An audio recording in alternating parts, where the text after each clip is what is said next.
खाद्य जगतामध्ये नाशिकचे नाव जगभर नेणारा वावरे बंधू यांचा कोंडाजी चिवडा।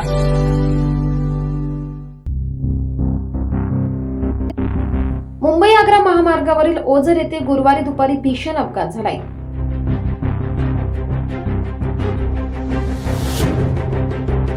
यामध्ये ट्रकच्या चाकाखाली येऊन 9 वर्षीय शाळकरी मुलीचा दुर्दैवी मृत्यू झालाय। शाळा सुटल्यानंतर मुलगी घरी जात असताना हा अपघात झालाय।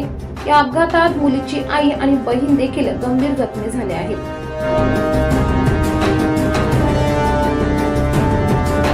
आज या ठिकाणी कडा कॉर्नर येथे नॅशनल हायवेचं काम चालू असल्यामुळे जी ट्रॅफिक सर्व्हिस रोडने डायव्हर्ट केलेली असल्यामुळे आज सकाळी त्या अंकिता शिंदे नावाच्या 8 वर्षाच्या मुलीचा एका गॅसचे सिलेंडर वाहतूक करणाऱ्या गाडीने अपघात झाला आणि ती जागीच मृत्युमुखी पडलेली आहे। तरी नॅशनल हायवेला ओझर गावाच्या वतीनं विनंती आहे की सर्व्हिस रोडला आपण जिथं क्रॉसिंग आहे तिथं मोठ्या म्हणजे उंच प्रकारचे स्पीड ब्रेकर टाकावे, जेणेकरून ट्रॅफिकमध्ये पायी येणाऱ्यांना कुठली अशी जीवितहानी होणार नाही याची दक्षता नॅशनल हायवेने त्वरित घ्यावी, अन्यथा आम्हाला याच्यावरतील जन आंदोलन उभं करावं लागेल।